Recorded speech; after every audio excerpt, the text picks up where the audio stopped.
കാസർഗോഡ് ജില്ലയുടെ വികസന പ്രവർത്തനങ്ങൾക്ക് വേഗം കൂട്ടുക എന്ന ലക്ഷ്യത്തോടെ ജില്ലയുടെ ചുമതലയുള്ള മന്ത്രി കെ.എം. ഷാജി ഔദ്യോഗിക സന്ദർശനത്തിനായി ജില്ലയിൽ എത്തിച്ചേരുകയുണ്ടായി. സന്ദർശനത്തിനിടയിൽ മാധ്യമപ്രവർത്തകരെ കണ്ട അദ്ദേഹം ജില്ല നേരിടുന്ന പ്രധാന പ്രശ്നങ്ങളെയും അതിനുള്ള പരിഹാരങ്ങളെയും കുറിച്ച് വിശദമായി സംസാരിക്കുകയുണ്ടായി. കാസർഗോഡ് ജില്ലയുടെ ആരോഗ്യ വിദ്യാഭ്യാസ മേഖലകൾക്ക് പ്രഥമ പരിഗണന നൽകുമെന്നും ഷാജി പറഞ്ഞു. മെഡിക്കൽ കോളേജ്, ഉന്നത വിദ്യാഭ്യാസ സ്ഥാപനങ്ങൾ എന്നിവയുടെ പ്രവർത്തനം മെച്ചപ്പെടുത്തേണ്ടതുണ്ട്. എൻഡോസൾഫാനിരകളുടെ ദുരിതം നേരിട്ട് മനസ്സിലാക്കുന്നുണ്ടെന്നും അവർക്ക് അർഹമായ പരിഗണനയും സഹായവും ഉറപ്പാക്കാൻ സർക്കാർ തലത്തിൽ ഇടപെടലുകൾ നടത്തുമെന്നും കെ.എം. ഷാജി ഉറപ്പു നൽകി. അതിനിടയിലാണ് ഒരു മാധ്യമപ്രവർത്തകന്റെ കുത്തിത്തിരിപ്പ് ചോദ്യം. പ്രിയദർശിനി പദ്ധതിയുമായി ബന്ധപ്പെട്ട ജില്ലാതല ഉദ്ഘാടനത്തിൽ നിന്ന് മാറി നിന്നതിനെ പറ്റിയാണ് ചോദിച്ചത്. അപ്പോൾ തന്നെ മന്ത്രി മറുപടി കൊടുത്തു, ആ ജാതി നമ്പറൊന്നും ഇങ്ങോട്ട് വേണ്ട എന്ന്. കേവലം ഒരു ചടങ്ങിൽ പങ്കെടുക്കാതിരുന്നതിനെ രാഷ്ട്രീയ വിവാദമാക്കാൻ നോക്കേണ്ടതില്ലെന്നും തന്റെ അസാന്നിധ്യം ജില്ലയുടെ വികസന പ്രവർത്തനങ്ങളിൽ കൂടുതൽ ഉത്തരവാദിത്തോടെ ഇടപെട്ടുകൊണ്ട് പരിഹരിക്കുമെന്നും ഷാജി വ്യക്തമാക്കി. ഇതോടെ കുത്തിത്തിരിപ്പിനിറങ്ങിയ മാധ്യമങ്ങൾ വാപൂട്ടി. ആ വീഡിയോ ഒന്ന് കണ്ടു നോക്കാം. കാസർഗോഡിന് ചുമതല ഏൽപ്പിക്കുമ്പോൾ തന്നെ CM പറഞ്ഞ ചില കാര്യങ്ങളുണ്ട്. കാസർഗോഡ് CM അദ്ദേഹത്തിന്റെ ഒരു പ്രതിപക്ഷ നേതാവ് എന്നുള്ള നിലയിലുള്ള യാത്ര ആരംഭിക്കുമ്പോൾ കാസർഗോഡുമായി ബന്ധപ്പെട്ട് പറഞ്ഞ ചില കാര്യങ്ങളൊക്കെ ഉണ്ട്. അതിൽ കൃത്യമായ പരിഗണന കൊടുത്തുകൊണ്ട് തന്നെ മുന്നോട്ട് പോകാനാണ് ഗവൺമെൻറ്റിൻ്റെ ഇൻട്രസ്റ്റ്. അത് എങ്ങനെയാണ് ഇവിടെ നടപ്പിലാക്കാവുന്ന നടപടിക്രമങ്ങൾ എന്തൊക്കെയാണെന്ന് പരിശോധിക്കാൻ കൂടിയാണ് ഇന്നത്തെ യോഗം എന്ന് പറയുന്നത്. കളക്ടറെടുത്ത് ഫസ്റ്റ് മീറ്റിംഗ് ഉണ്ട്, പിന്നെ കുറച്ച് യോഗങ്ങളുണ്ട്. അതിൽ പ്രാഥമികമായ യോഗം ഇതൊന്ന് പഠിക്കാന്നുള്ള ആൾക്കാണ് എങ്ങനെയാണ് നമ്മൾക്ക് കാര്യങ്ങളെ കൊണ്ടുപോകേണ്ടത്. പ്രധാനപ്പെട്ട കുറച്ച് പ്രശ്നങ്ങളുണ്ട്. ഒന്ന്, കാസർഗോഡിലെ ഏറ്റവും സുപ്രധാനമായ വിഷയം കാസർഗോഡിലെ മെഡിക്കൽ കോളേജ് ആണ്. ആരോഗ്യ മേഖലയാണ്. മെഡിക്കൽ കോളേജ് എന്ന് മാത്രം പറഞ്ഞുകൂടാ, ആരോഗ്യ മേഖലയാണ്. അതുപോലെ തന്നെ ഹയർ എഡ്യൂക്കേഷൻ്റെ ഇഷ്യൂസ് ഭയങ്കരമായിട്ടുണ്ട്. നമ്മൾ ഒരു ബോർഡർ സ്റ്റേറ്റ് എന്നുള്ള ആൾക്ക് ഈ രണ്ട് വിഷയത്തിൽ നമുക്ക് ഡിപ്പെൻഡ് ചെയ്യേണ്ടി വരുന്നത് കർണാടകയാണ്. അതുപോലെ തന്നെ ടൂറിസം അത് ചില സാധ്യതകളുടെ വിഷയമാണ്. രണ്ടും തമ്മിൽ വ്യത്യാസമുണ്ട്. മറ്റതൊരു ബേസിക് നീഡ്സാണ്, മറ്റേ സാധ്യതയാണ്. അതുപോലെ തന്നെ സിറ്റി ട്രാഫിക്, അങ്ങനെയൊക്കെ തുടങ്ങിയിട്ടുള്ള കുറേ പ്രശ്നങ്ങളുണ്ട്. അപ്പോൾ എല്ലാം പ്രയോറിറ്റി അനുസരിച്ച് പരിശോധിച്ച് ഇവിടുത്തെ MLA-മാരുടെയും ഒക്കെ സഹായത്തോടു കൂടെ, എല്ലാ രാഷ്ട്രീയ പാർട്ടികളുടെ സഹായത്തോടു കൂടെ അതിനെ കൊണ്ടുപോകണം എന്നാണ് വിചാരിക്കുന്നത്.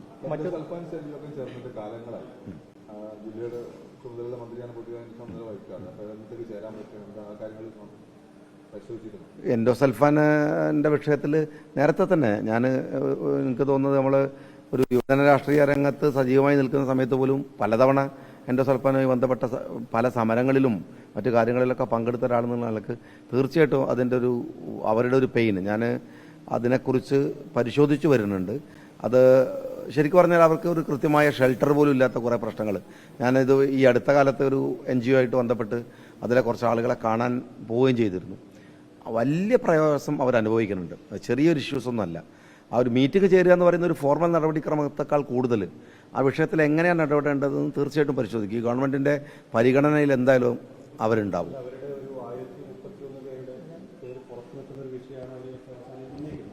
പുറത്ത് നിൽക്കാൻ മീൻസ് പട്ടിക പുറത്താണ്. അപ്പോൾ അവർ കൂടി ആ പട്ടികയിൽ ഉൾപ്പെടുത്തണമെന്നാണ് അവരുടെ മേജറായിട്ടുള്ള ഡിമാൻഡ്. അപ്പോൾ ആ ഡിമാൻഡ് അംഗീകരിക്കുന്ന പറയും വീണ്ടും ഒരു ക്യാമ്പ് വെക്കുന്നൊക്കെ നേരത്തെ പറഞ്ഞെങ്കിലും ഒന്നും നടന്നിട്ടില്ല. അപ്പോൾ അവർക്ക് ഇത് അഡ്രസ് ചെയ്യാനൊരു വേദിയില്ല എന്നുള്ളതാണ് ഏറ്റവും വലിയ പ്രശ്നം. ഞാൻ പറഞ്ഞല്ലോ, ഞാൻ ഈ എൻഡോസൾഫാനിലെ ഒരുപടി ഇരകൾ മരിച്ചുപോയി. അവരുടെ അവരെ പരിചരിച്ച് ജീവിതം നഷ്ടപ്പെട്ടു പോയി അതിനേക്കാൾ കൂടുതൽ ആളുകളുണ്ടാകും. ഒരുപാട് പ്രശ്നങ്ങളുണ്ട്. പ്രത്യേകിച്ച് അവർ പട്ടികയിൽ വരുന്നതും വരാത്തതുമായ പ്രശ്നങ്ങളല്ല. പട്ടികയിലുള്ളവരുടെ കാര്യം പോലും വേണ്ട വിധത്തിലുള്ള പരിഗണനകൾ അവർക്ക് ലഭിച്ചിട്ടുണ്ടോ എന്നൊക്കെ പരിശോധിക്കേണ്ടതുണ്ട്. തീർച്ചയായിട്ടും ആ വിഷയത്തിൽ പരിഗണനാർഹമായ ഒരു ഇടപെടൽ എന്നുള്ളതല്ല അതിന് പറയേണ്ട ഒരു കാര്യം. ഏറ്റവും മാനുഷികമായിട്ട് നമ്മളൊക്കെ പരിഗണിക്കേണ്ടുന്ന, അല്ലെങ്കിൽ നമ്മളൊക്കെ ചെന്ന് ഇടപെടേണ്ടുന്ന വിഷയത്തിലുള്ള പൂർണ്ണാർത്ഥത്തിലുള്ള ഇടപെടലുണ്ടാവും. അതിന് സെപ്പറേറ്റ് തന്നെ എങ്ങനെ എന്ത് ചെയ്യണമെന്ന് പരിശോധിക്കും. എന്തായാലും കാസർഗോഡ് സംബന്ധിച്ചിടത്തോളം നേരത്തെയൊക്കെ വലിയ പറഞ്ഞിരുന്നത് വർഗീയ സംഘർഷങ്ങൾ ധാരാളമുണ്ടായിരുന്നു. പിന്നീട് അത് ഒരു കൊലപാതകത്തിന് ശേഷം ആൾക്കാർക്ക് പലവണ്ണം ചോദിച്ചത് വർഗീയ സംഘർഷങ്ങൾ കുറഞ്ഞു. പക്ഷേ ഈ തെരഞ്ഞെടുപ്പിന് മുമ്പ് കണ്ടൊരു പ്രധാനപ്പെട്ട കാര്യം എന്ന് പറയുന്നത് മഞ്ചേശ്വരം ഭാഗങ്ങളിൽ പശുക്കളുമായി വരുന്ന ആളുകളെ, അതായത് പ്രത്യേകിച്ച് കാളുകളോ അല്ലെങ്കിൽ പോത്തുകളൊക്കെ വരുന്ന ആളുകളെ തടഞ്ഞു നിർത്തുകയും വലിയ രീതിയിൽ ഭീഷണിപ്പെടുത്തിയ അവസ്ഥ അതിന് തെരഞ്ഞെടുപ്പിന് ശേഷവും വേണ്ട. ഒന്നുമല്ല, 2 സംഭവങ്ങൾ, അതിലപ്പുറം സംഭവങ്ങൾ ഇപ്പോൾ റിപ്പോർട്ട് ചെയ്യപ്പെടുന്നു. അതിന് എന്തെങ്കിലും നടപടികൾ ഉണ്ടാകുമോ? അത്തരം കാര്യങ്ങൾ പരിശോധിക്കുന്നുണ്ടോ? ആ കാര്യങ്ങൾ ശ്രദ്ധയിൽപ്പെട്ടിട്ടുണ്ടോ? അത്തരം കാര്യങ്ങളിൽ തികഞ്ഞ ജാഗ്രതയുണ്ടാവും. ഞാനൊരു കമൻ്റ് അതിനകത്ത് അങ്ങനെ ഒരു കാര്യത്തെക്കുറിച്ച് കൃത്യമായിട്ട് പഠിക്കാതെ പറയാൻ ഞാൻ ഉദ്ദേശിക്കണില്ല. അത് ആ ഒരു സിംഗിൾ വിഷയമല്ല. ഇത്തരത്തിലുള്ള വിഷയങ്ങളിൽ ജാഗ്രത പാലിക്കുക എന്നുള്ളത് നമ്മളെല്ലാവരുടെയും ബാധ്യതയാണ്. ഗവൺമെൻറ്റിൻ്റെ ഭാഗത്ത് നിന്ന് കൂടുതലുണ്ടാവും. നിങ്ങൾ പറഞ്ഞ വിഷയം തീർച്ചയായിട്ടും അത് പരിശോധിക്കും. എന്തായാലും ഉദ്യോഗസ്ഥന്മാരുടെ ഒഴിവുകൾ പല മേഖലയുണ്ട്. ഇപ്പം ഞാൻ LSGD ആയിട്ട് ബന്ധപ്പെട്ട് അതിൻ്റെ മന്ത്രി എന്നുള്ള നിലക്ക് ഞാനിപ്പോൾ അടുത്ത് പരിശോധിച്ച് നോക്കി. നമ്മുടെ പഞ്ചായത്തുകളിലും തദ്ദേശ സ്വയംഭരണ സ്ഥാപനങ്ങളിൽ മുഴുക്കെ, അത് കോർപ്പറേഷൻ ആയാലും മുനിസിപ്പാലിറ്റി ആയാലും ഒക്കെ എമാരുടെ ഒഴിവ് പോലും 500-500-ലധികം ആളുകളുണ്ട്. ഞങ്ങൾ PSCയോടൊക്കെ ബന്ധപ്പെടുന്നുണ്ട്.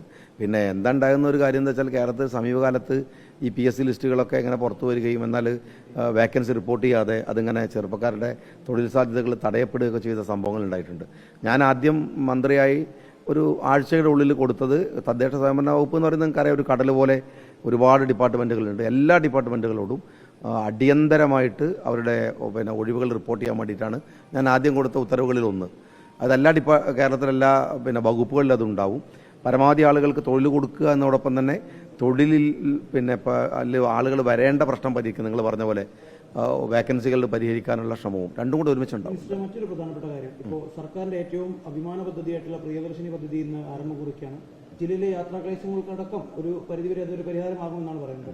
പക്ഷേ ജില്ലാതല ഉദ്ഘാടനം നടക്കുന്ന സമയത്ത് ജില്ലയുടെ ചുമതലയുള്ള മന്ത്രിയായിട്ടുള്ള അങ്ങ് ഇവിടെ ഉള്ളപ്പോൾ അങ്ങയുടെ അസാന്നിധ്യം അവിടെ ഒരു കുഴപ്പമില്ല. അതങ്ങനെ ശ്രദ്ധിക്കപ്പെടുന്നുണ്ടെങ്കിൽ അങ്ങനെ ശ്രദ്ധപ്പെട്ട് നിന്നോട്ടെ. ഞാൻ തന്നെ എല്ലായിടത്തും വേണമെന്നുള്ള ഒരു നിർബന്ധമില്ല. അതായത് MLA മാത്രം മതി. ആജാതി നമ്പർ നോക്കിയിട്ട് നിങ്ങൾ ആ പദ്ധതിയുടെ എന്നോട് ഇന്ന് എൻ്റെ മണ്ഡലത്തിൽ പങ്കെടുക്കണമെന്ന് പറഞ്ഞു. ഞാൻ പറഞ്ഞു എനിക്ക് ഇങ്ങനെ കാസർഗോഡിൻ്റെ ചുമതലയാണ്. പ്രിയദർശിനിൻ്റെ ഉദ്ഘാടനത്തിൽ എൻ്റെ അസാന്നിധ്യം കൊണ്ടുണ്ടാകുന്ന എല്ലാ കുഴപ്പവും ഞാൻ ഇവിടുത്തെ ഉത്തരവാദിത്വം നിർവഹിച്ചുകൊണ്ട് പരിഹരിക്കുന്നതായിരിക്കും. ഒരു കുഴപ്പമില്ല.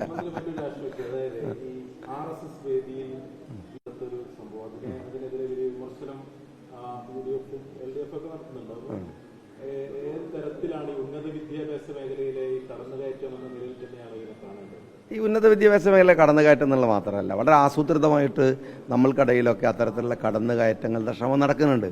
അതിനെ പ്രതിരോധിച്ചുകൊണ്ടേയിരിക്കും. ആ ചർച്ചകൾ വീണ്ടും വീണ്ടും ഉണ്ടായിക്കൊണ്ടേയിരിക്കും. ഉന്നത വിദ്യാഭ്യാസ മന്ത്രി പറഞ്ഞൊരു കാര്യമുണ്ട്, ഞങ്ങളുടെ നിലപാടുകൾ അതിനകത്ത് പറഞ്ഞുകൊണ്ടേയിരിക്കുക എന്നുള്ളതാണ്. രാഷ്ട്രീയത്തിൽ നിങ്ങൾ ചോദിച്ചുകൊണ്ടേയിരിക്കും. നിങ്ങളെപ്പോലെ നിങ്ങൾ ജനങ്ങൾക്ക് വേണ്ടിയാണ് ചോദിക്കേണ്ടത്. അതുകൊണ്ട് ജനങ്ങളും ചോദിച്ചുകൊണ്ടേയിരിക്കും.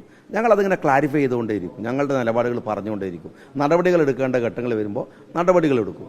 അതൊരു സ്പെസിഫിക് ആയിട്ടൊരു വിഷയം പറഞ്ഞിട്ട് ഏറ്റവും ഭീകരമായ പ്രശ്നം അല്ലെങ്കിൽ കേരളത്തിലെ ഏറ്റവും നമ്മൾ വിവാദങ്ങൾ ഉണ്ടാക്കി ചർച്ചകളെ വഴിതിരിച്ചു പോകേണ്ട വിഷയം എന്നുള്ള നിലക്കല്ല, മറിച്ച് കേരളത്തിൻ്റെ നമ്മൾ പറഞ്ഞല്ലോ ഒരു സോഷ്യൽ ഫാബ്രിക്കിനെ, ഒരു സെക്കുലർ ഫാബ്രിക്കിനെ അപകടപ്പെടുത്താത്ത വിധത്തിൽ കേരളത്തിൽ എൻ്റെ രാഷ്ട്രീയവും കേരളത്തിലെ വിദ്യാഭ്യാസ മേഖലയും എല്ലാ മേഖലയും കൊണ്ടുപോകാനുള്ള ശ്രമങ്ങൾ ഞങ്ങൾക്ക് ഉണ്ടാകും. പിന്നെ സ്വാഭാവികമായിട്ട് സെൻട്രൽ ഗവൺമെൻറ്റിന് വളരെ വ്യതിരിക്തമായിട്ടുള്ള നിലപാടുകൾ വെച്ച് പുലർത്തുന്ന ഒരു സെൻട്രൽ ഗവൺമെൻറ്റും അവരുടെ ആശയവും അവരുടെ ഐഡിയോളജിയും അതിന് വളരെ വ്യത്യസ്തമായിട്ട് നിൽക്കുന്ന കേരളവും തമ്മിൽ ആശയപരമായ സംഘടനകൾ ഉണ്ടാവും. സ്വാഭാവികമാണ്. ആ സംഘടനകൾ ഞങ്ങൾ ഞങ്ങളുടെ നിലപാടുകൾ പറയാതിരിക്കുന്നുണ്ടോ, ഞങ്ങളുടെ നിലപാടുകൾ സ്വീകരിക്കാതിരിക്കുന്നുണ്ടോ എന്ന് വരുമ്പോൾ മാത്രമേ അത് പറയേണ്ടതുള്ളൂ. എല്ലാ സമയത്തും ഇങ്ങനെ നമ്മളുടെ ഈ പത്രസമ്മേളനങ്ങളിലെ നിരന്തര ചോദ്യങ്ങളിലേക്ക് അത് കൊണ്ടുവരേണ്ട കാര്യമുണ്ടെന്ന് ഞാൻ വിചാരിക്കുന്നില്ല. മറുപടി പറഞ്ഞത് എന്താ വെച്ചാൽ ഈ RSS നിരോധിക്കപ്പെട്ട ഒരു സംഘടനയല്ല. RSSന്റെ പരിപാടിയിൽ VC-മാർ പങ്കെടുക്കുന്നതിന് എന്തിനാണ് ഇത്തരത്തിൽ വിവാദമാക്കുന്നതെന്നാണ് ഈ മുരളീധരൻ മറുപടി പറഞ്ഞത്. അതിനപ്പുറത്തേക്ക് ആദ്യം ഇതിൽ മാപ്പ് പറയേണ്ടത് മുഖ്യമന്ത്രിയാണെന്നാണ് K. സുരേന്ദ്രൻ പറഞ്ഞത്. മുമ്പ് VD സതീശൻ RSS വേദിയിൽ പങ്കെടുത്ത കാര്യം ചൂണ്ടിക്കാണിച്ചു. ഈ നിരോധിക്കപ്പെടാത്ത സംഘടനകൾ ചെയ്യുന്നതൊക്കെ നേരാണെന്നുള്ള അഭിപ്രായം ആർക്കെങ്കിലും ഉണ്ടോ? അങ്ങനെയാണെങ്കിൽ നിങ്ങൾ എൻ്റെ മുമ്പിൽ ഇങ്ങനെ ചോദ്യം ചോദിക്കാൻ നിൽക്കില്ലല്ലോ. ഞാൻ നിരോധിക്കപ്പെടാത്തൊരു സംഘടനയുടെ, നിരോധിക്കപ്പെടാത്തൊരു മുന്നണിയുടെ ഔദ്യോഗികമായൊരു മന്ത്രി എന്നുള്ള നിൽക്കുന്നത്. ആ ചോദ്യത്തിൽ, ആ ഉത്തരത്തിൽ തന്നെ ചില ഒളിച്ചുകളികളുണ്ട്. നിരോധിക്കപ്പെടാത്തത് കൊണ്ട് എല്ലാ സംഘടനകളും ശരിയാണ് എന്ന് ഇന്ത്യയിൽ പറയാൻ കഴിയില്ല. അതൊരു പ്രോസസ്സ് മാത്രമാണ് നിരോധിക്കുക, അംഗീകാരം കൊടുക്കുക എന്നൊക്കെ പറയണത്. അതുകൊണ്ട് അതൊരു റെലവൻ്റ് അല്ല. ഞാനിപ്പോൾ അതിൽ അഭിപ്രായം പറയണില്ല. ഞാൻ പറഞ്ഞില്ല, എനിക്കത് ഇപ്പോൾ അഭിപ്രായം പറയണില്ല. അതിൽ കേരളത്തിലെ അഭിപ്രായം പറയാതിരിക്കാനുള്ള സ്വാതന്ത്ര്യങ്ങളുണ്ട്. ആരാ പറഞ്ഞത് തെറ്റല്ല എന്ന്? ഞാൻ പറഞ്ഞല്ലോ, വളരെ കൃത്യമായിട്ട് സെൻട്രൽ ഗവൺമെൻറ്റിൻ്റെ ആശയ നിലപാടുകളോട് വിയോജിച്ചുകൊണ്ട് തന്നെയാണ് ഞങ്ങൾ സ്റ്റേറ്റ് ഗവൺമെൻറ്റിൻ്റെ കോമൺ പോളിസി എന്ന് പറയുന്നത്. ആ നിലപാടുകൾ പറഞ്ഞുകൊണ്ടേയിരിക്കുന്നു. നിങ്ങൾ ഈ മൈക്കുമായിട്ട് വരുന്ന സമയത്തൊക്കെ നിങ്ങൾക്ക് താല്പര്യമുള്ള വിഷയം ഞാൻ പറഞ്ഞല്ലോ. ഞാൻ ഇവിടെ വന്നത് കാസർഗോഡുമായി ബന്ധപ്പെട്ട കാസർഗോഡിൻ്റെ ഉത്തരവാദിത്തങ്ങൾ ഏറ്റെടുക്കുന്ന ഒരു മന്ത്രി എന്ന നിൽക്കാൻ ഞാൻ ആദ്യമേ പറഞ്ഞിരുന്നു. അതേ ഞാൻ പറയുന്നുള്ളൂ. പിന്നെ നിങ്ങൾ ചോദിക്കുമ്പോൾ അങ്ങ് പറയുന്നു വെച്ചിട്ട് എല്ലാത്തിനെയും വിശദീകരിച്ച് ഞാൻ പറയട്ടെ. അതിൽ ബുദ്ധിമുട്ടില്ലല്ലോ. ഞാൻ പറയാം, അന്ന് പറയട്ടെ. ഞാൻ പിന്നെ ആദ്യമേ പറഞ്ഞു, ഞാൻ വന്നത് അതിനാണ്. നിങ്ങൾ എൻ്റെ മുമ്പിൽ വരുന്നതിൻ്റെ പ്രയോറിറ്റിയും ജനങ്ങളുമായി ബന്ധപ്പെട്ട് ഒരു മന്ത്രി ഒരു ജില്ലയുടെ ചാർജ് ഏറ്റെടുക്കും, അവിടുത്തെ ഡെവലപ്മെൻറ്റ്സുമായി ബന്ധപ്പെട്ടാണ് വേണ്ടതെന്നാണ്. എന്നോട് ചോദിക്കാവുന്ന നിരവധി ചോദ്യങ്ങളുണ്ട്. ആ ചോദ്യങ്ങൾ ചോദിക്കാനുള്ള സമയമുണ്ട്, ഞാനിവിടെ ഉണ്ടാവും. അത്രേ ഉദ്ദേശിച്ചുള്ളൂ അതിനകത്ത്. എല്ലാത്തിനും പറഞ്ഞിട്ട് നിങ്ങൾക്ക് ആവശ്യമുള്ള സാധനം എൻ്റെ ഇതിനകത്ത് നിന്ന് കിട്ടിയിട്ട് ഈ വന്ന ഉദ്ദേശത്തിൻ്റെ ലക്ഷ്യം മാറിപ്പോകരുതെന്ന് മാത്രമേ എനിക്ക് താല്പര്യമുള്ളൂ.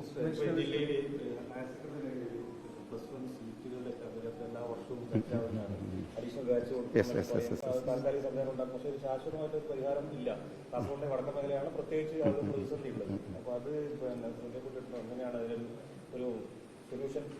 ഞാൻ ആദ്യമേ പറഞ്ഞു, കാസർഗോഡിൽ നമ്മൾ പരിഗണിക്കേണ്ടുന്ന പ്രധാനപ്പെട്ട വിഷയങ്ങളിലെ 2-3 കാര്യങ്ങളൊന്ന് വിദ്യാഭ്യാസമാണ്. ആരോഗ്യം പോലെ തന്നെ വിദ്യാഭ്യാസമാണ്. മറ്റത് ഞാൻ പറഞ്ഞു, ടൂറിസം എന്നൊക്കെ പറഞ്ഞ് ഞാൻ പറഞ്ഞു, അത് വേറെ കാര്യമാണ്. ഏറ്റവും പിന്നെ പരിഗണനയിൽ വരേണ്ടുന്ന വിഷയമാണ് വിദ്യാഭ്യാസം. നമ്മുടെ കുട്ടികൾ ആകെ കാസർഗോഡുകാർ എന്തൊക്കെ പറയുമ്പോഴും നമ്മൾ അന്യ സ്റ്റേറ്റ് ആവാം, പക്ഷേ അവർ രക്ഷപ്പെട്ടു പോകുന്നത് എന്തുകൊണ്ട് വെച്ചാൽ അവരുടെ മക്കൾ ബുദ്ധിമുട്ടാതെ പോകുന്നത് കർണാടകയെ ഡിപ്പെൻഡ് ചെയ്യുന്നതുകൊണ്ട് തന്നെയാണ്. നമ്മൾ അതിനെ അങ്ങനെ ഇകഴ്ത്തി കണ്ടിട്ടൊന്നും കാര്യമില്ല. നമ്മളതിന് നമ്മളുടെ പിന്നെ മേഖലയെ ശക്തിപ്പെടുത്തുക എന്നുള്ളത് തന്നെയാണ്. അതുകൊണ്ട് കാസർഗോഡ് ജില്ലക്ക് ആ വിഷയത്തിൽ പ്രഥമ പരിഗണന തരും. ഇത് ഞാൻ മറ്റൊരു ജില്ലയിലും പോയി പ്രസംഗിക്കില്ല എന്ന് പറഞ്ഞ ഒരാളാണ് കേരളത്തിൻ്റെ മുഖ്യമന്ത്രി. ചാർജ് എടുത്തിട്ട് സമയമാവുന്നേ ഉള്ളൂ. നിങ്ങൾ കാത്തിരിക്ക്, തീർച്ചയായിട്ടും അതിന് പരിഹാരം ഉണ്ടാവും. അല്ല, അതിൻ്റെ ഒരു സമയമുണ്ട്, അത് പറഞ്ഞിട്ട് തരാം. ഞങ്ങൾ പിന്നെ ഫലം പ്രഖ്യാപിക്കാൻ വേണ്ടി മാത്രം വന്നിരുന്നൊരു വിദ്യാഭ്യാസ മന്ത്രിയാണ് കേരളത്തിലുള്ളത്. അല്ല, തീർച്ചയായിട്ടും ആ ബുദ്ധിമുട്ട് ഇപ്പോൾ അനുഭവിക്കും നമ്മൾ, ഒരു സംശയമില്ല.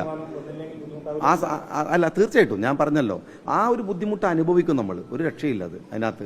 അത് നിങ്ങൾ സർക്കാരിൻ്റെ വീഴ്ചയാണെന്നോ ശ്രദ്ധിക്കാത്ത കൊണ്ടാണെന്നൊക്കെ പറഞ്ഞാൽ ഞങ്ങളും അത് കേൾക്കലേ നിവൃത്തിയുള്ളൂ. ഞാൻ പറയുന്നത് അത് പരിഹരിക്കും. ഞങ്ങളുടെ ഒരു കാലയളവിൽ അധികം വൈകാതെ ആ പ്രശ്നം ഞങ്ങൾ പരിഹരിക്കും.